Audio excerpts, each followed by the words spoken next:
Hi, congratulations on your new RV. We're really excited for you. Please make sure before you're signing that you bring the following items with you. If you're a cash buyer, please make sure that you bring a cashier's check, no personal checks at time of signing, or you may bring actual cash. If you're a finance customer, please make sure that you bring proof of insurance listing your specific lien holder. If you need that information, please call us ahead of time. Also, make sure that you bring all valid driver's license of all persons that will be listed on the title. If you have a trade that you're trading in with us, please make sure that you bring your 10-day payoff as well as your title and all persons who will be listed on the title of that trade. Arrive 30 minutes early before your appointment time so we can properly inspect your unit, and also make sure that you have the fridge on and running prior to arrival. If you have any questions, please feel free to give us a call at 810-686-0710. Thanks so much. Have a great day. Hello, this is Mike with TradeWinds RV Center, here to congratulate you on your Forest River Hyperlite XLT 2815 toy hauler travel trailer. I'm going to walk you around it, show you how to use a few things to get the best out of your camping experience. Let's start by talking about arriving at the campsite and a few things taken into consideration when parking. On your campsite, I want you to leave plenty of room for this awning to come in and out. Then over on your off campsite, you got a little slide.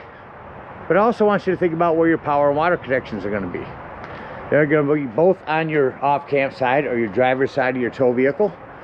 Your power is going to be right in front of your tires, and your water connection is going to be right up here above your stabilizing jack. So park accordingly so you can utilize the facilities at the campsite. Once you arrive and unhook your hitch, first thing you do is level your unit.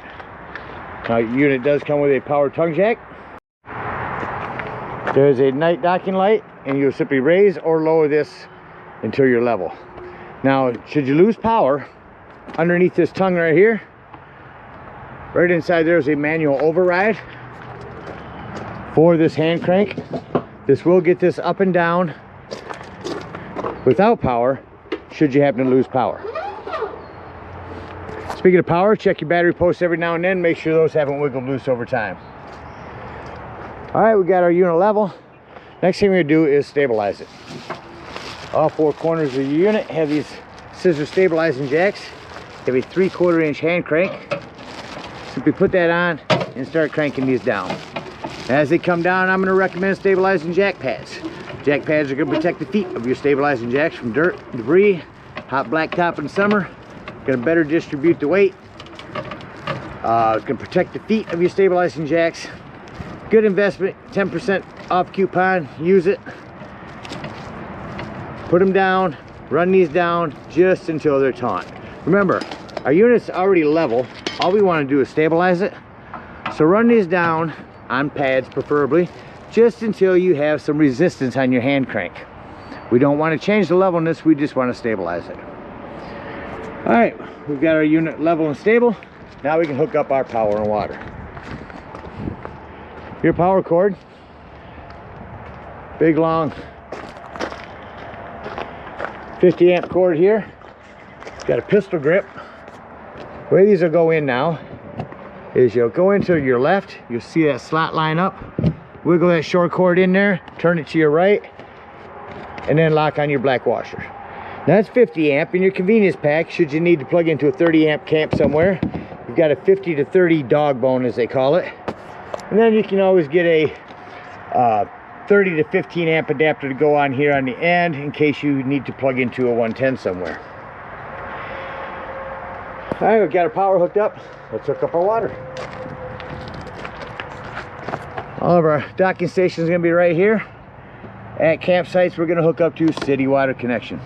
First and foremost, your water pressure regulator. This water pressure regulator is going to reduce the water pressure to 40 to 50 psi, protecting the lines in your unit. Always use this when putting fluid into your unit. Hook that up. Hook up your hose. Don't turn your hose on yet. Just above this is your hot water heater. And all we're doing at this point, folks, is making sure our drain plug's back in there. You may have left it out from last time you were camping. Throw some plumber's tape back on there. Put your rod and plug back in there.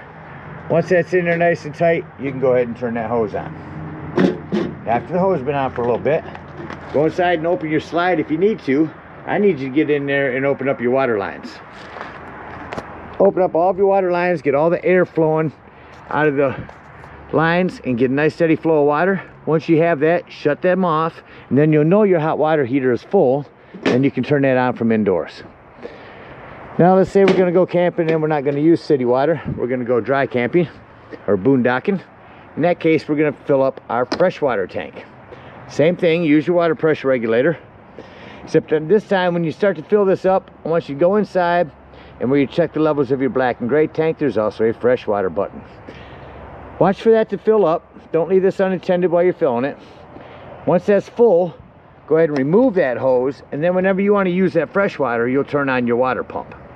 Don't turn on your water pump and hooked up to city water. That's already got pressure. All right, we're all set to camp. We got power, we got water. Let me go ahead and walk you around the rest of the unit. Continuing right here in this spot. Again, city water, fresh water, black tank flush. We'll talk about that when we dump our black and gray tanks. There's your low point drain. Here's a spot for a hot and cold shower spray port hose right there. You got a black and 2 gray tanks here. This is your flue for your furnace. 2 things on that. 1, make sure it's never blocked. And 2, if you are running your furnace, steer clear. That does get hot. These are access to the back of your fridge. Here's your fueling station. Up there you got a scare light. And over here we've got a vent that you can push out from indoors that will vent the unit out for you. Coming around back here, just going to show you quickly how to set this up. Both sides you'll have these locked. Simply lift and turn. Because of these springs, this comes down pretty easy. Generally you want 2 people, but I do it alone a lot. One-handed. Just walk this down. Cables are going to catch it. Try to make sure your cables don't catch on your deck here. Deck's real easy to set up here. Unbungee, unsnap. Do the same thing over here real quick. Unbungee. We got 2 snaps on this side.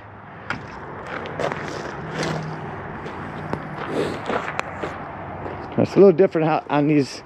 You're gonna have to open them up to the outside and then flip them up. Once they're up, bring this inside and snap that right inside there. Same thing on the other side. Pull both of these out. Flip up.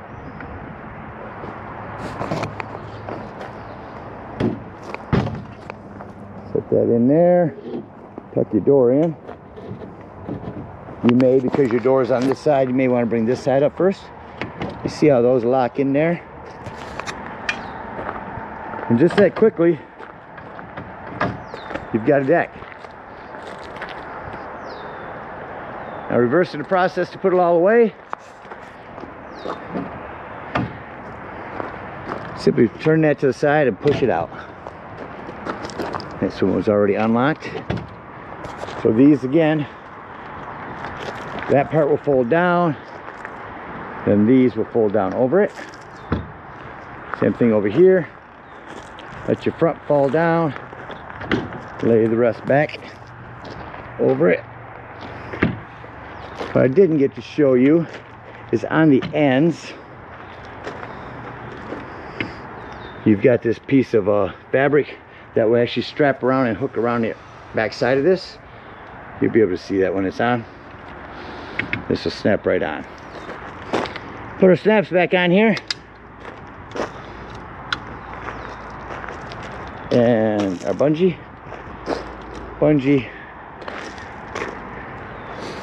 And snap. Again, I'm going to lift this one-handed. You do have a patio cover that you can lay down there. It's got a screen and a zipper that'll seal that all up for you if you want to leave this down.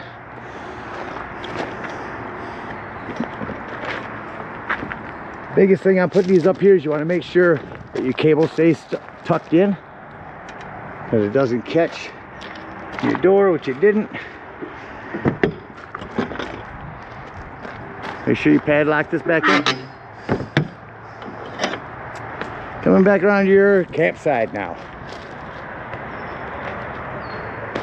Your awning has a pitch adjust. If it's raining, want the rain to run this way, simply pull that down. That's going to tilt your awning and run all your rainwater away. Prep for a TV out here. There's a mount in your bag that you can put on the back of a TV. Snap that on here. 110 and cable. A couple of outdoor speakers. Coming back around to our stabilizing jacks. Inside here is a table and some legs. I've got the other table and legs set up inside to show you how to set those up. We have some lighting for up front. This is your battery disconnect. This will disconnect all the battery power to the unit. That'll come important later when I talk about your carbon monoxide and propane detector. Speaking of propane, your propane is on a regulator. Simply turn it toward the tank you wish to be using. Lefty loosey to open, and green will mean you have gas. That about covers everything out here. Lastly, this little compartment here, you are pre-prepped for a generator if you ever want to get a generator installed here. All right, let's go take a look on the inside. All right, coming up into your unit, first thing I always like to point out is fire extinguisher. Make sure that you and everyone that's camped with you knows the fire extinguisher is located by the entry door in case of an emergency. Looking up to our right, we're going to go straight to our control panel here. So up here's where we check our levels. Here's our brand new battery. It's our fresh tank. That's the one I said to hold down when you're filling up your fresh or potable water. Black and gray tank buttons. Over here is a bed lift. We'll work on that in a minute. Over here, once you install a generator, that's where you'll start and stop that. Down here is where you'll turn on your water pump or your water heater. Down here is where you'll turn on your tank heater. That's a little 12-volt pad that's on your tank in case you think you're in inclement weather and it might freeze. There's where you'll turn on your fuel pump. This is a fuel pump cutoff. Make sure that's off. Your kitchen slide, one slide there. These are just utilized because they have a general template here. All of these are all lighting, and then your awning. Now on your awning, you only want to run that out until you see that flap fall down to 90 degrees. If you continue holding that button down, it will run itself out past that point and start to run itself up backwards. So keep an eye on it. Make sure you only run it out as far as you need to. Run that back in. I mentioned above here, we have a max air vent. We'll simply hit on. On opens and turns on the max air vent. There's 4 different speeds on that. Change the speed here, open or close, or just hit off, and it will shut itself off and close. Like so there. I've got our awning all the way in. To the left of that is going to be our thermostat.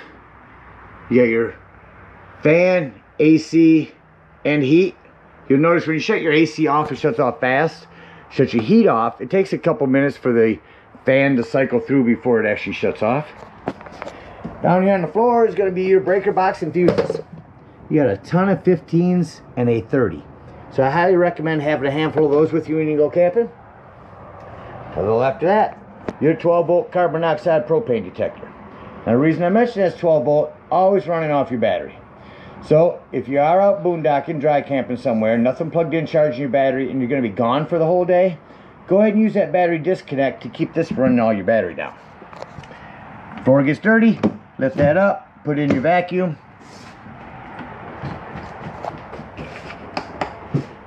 Lighting here, 110s, great spot for a coffee pot.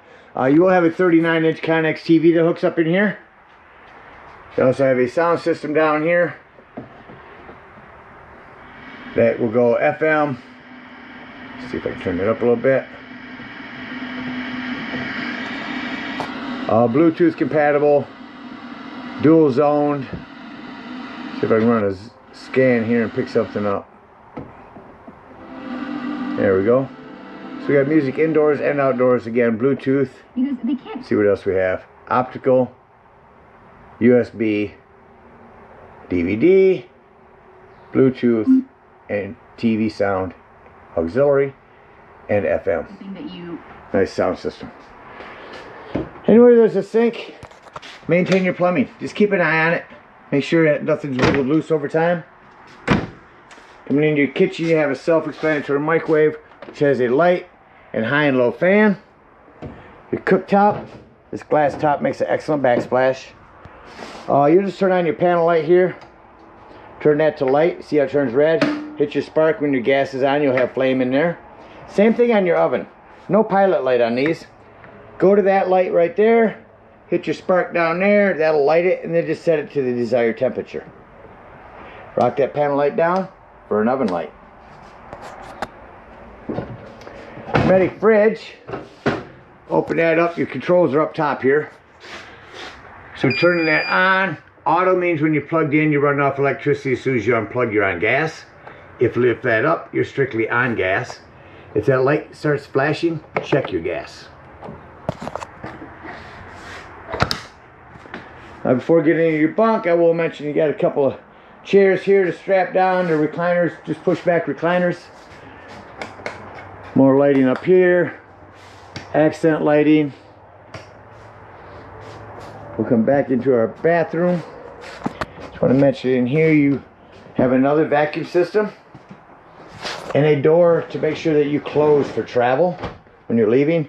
Make sure you have that snap closed. Another max air vent in here. 110 with GFCI reset.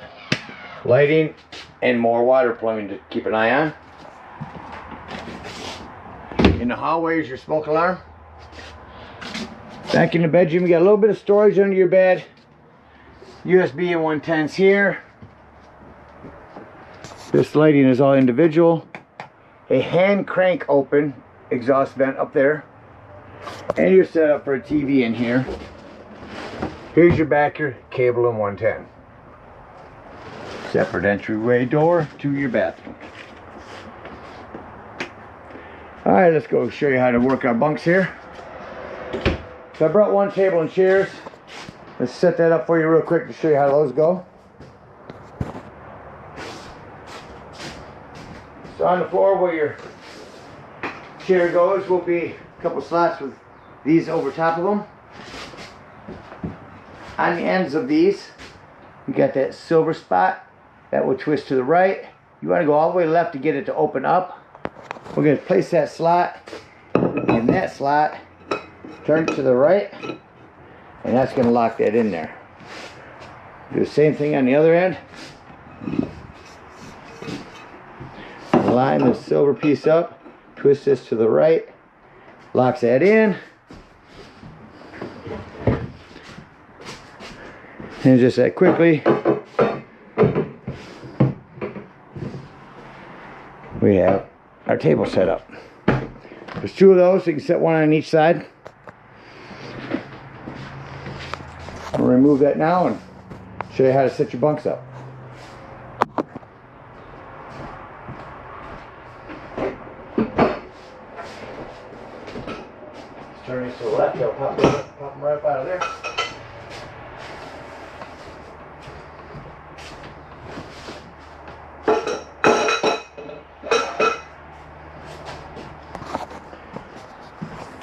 If you're not using these, go ahead and return these caps so you don't get anything down in those. Bunks will lay several different ways. Set like that, or with a jackknife, lift up on the front, and lay it down. Do the same on both sides, and that will give you a bed. These will also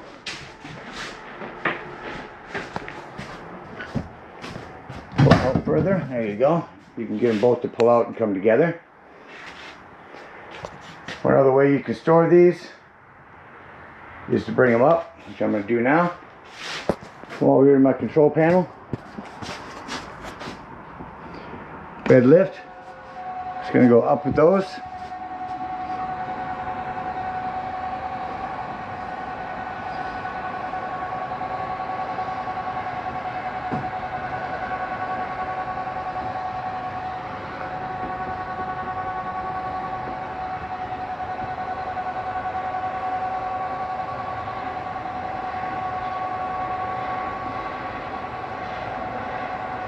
When I get these quite a ways up, I want to show you a couple things with them.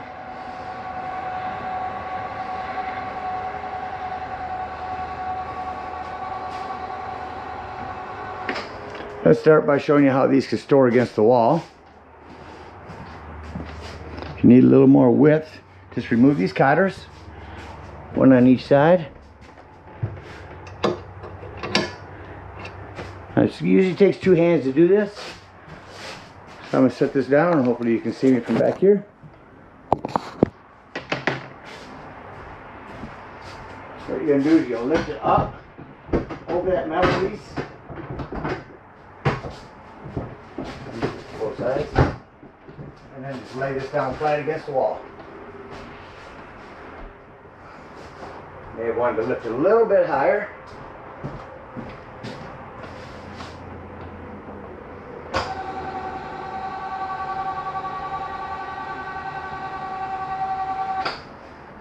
And put these right up against the wall. So that's another way to store these. I'm going to put it back by lifting it up. I have to get up and over the metal connector here. Show you that. So what you're really doing is pulling this forward and letting this drop down underneath there. So when you lift it back up, push it back up into there, and put our cotter pins back in. Now, to bring our top bunk up, flip these metal pieces in. I want to show you that it shows you that right here. Flip this metal piece in to bring down the top bunk. If you want top bunk to stay up there, flip these out. So we'll go around all 4 corners and put these in. Cotter pin back in here. Flip this back in. Last one here. So now when this goes up, your bunk will catch.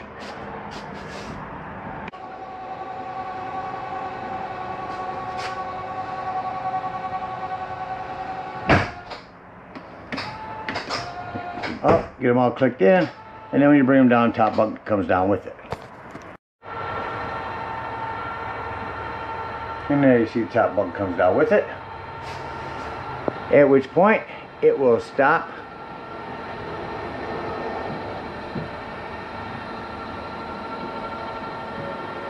It's going to leave itself at its own height and bring your bottom 2 down.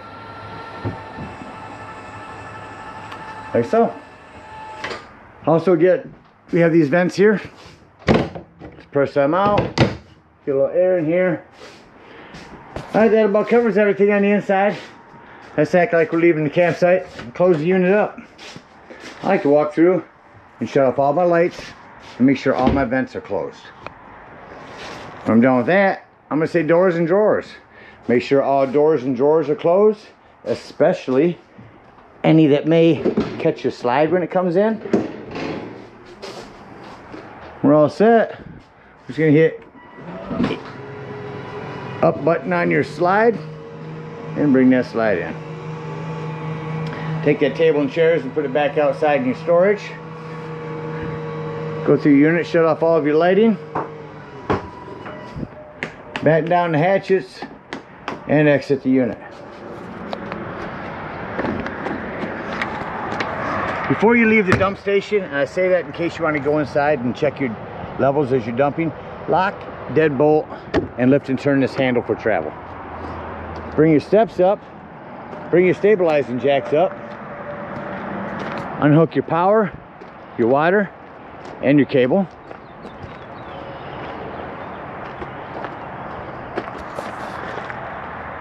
and head on up to the dump station. Now if we are out boondocking, come up underneath here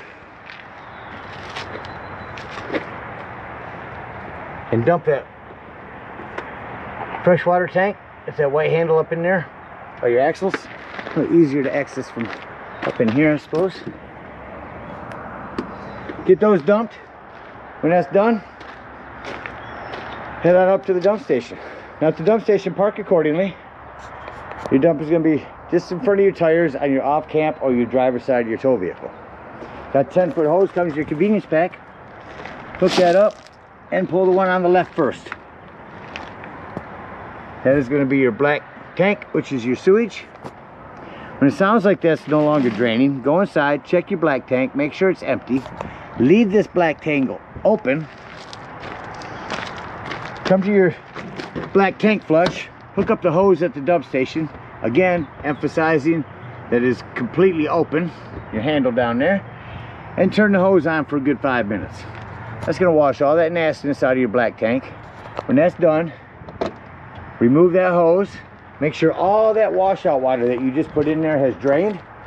When it is, you can go ahead and close that black handle and then pull your first gray. When that's done, close that gray, pull your second gray. Now while my grays are draining, I like to go ahead and dump my low point drain. Go ahead and open them up, let all that water up out of there. When that's done, if you're done for the season, come to your hot water heater. Lift up on your pressure release valve first. Get all that pressure out of there. Then, careful, there will be hot water as well. When that's done, go ahead and pull your drain plug. Come on back down here. Make sure that gray's done. Close that gray and store your sewage hose in a convenient sanitary place. And head on home. Again, we thank you guys so much for your purchase. Hope you enjoy this Hyperlite for many years to come. Happy camping.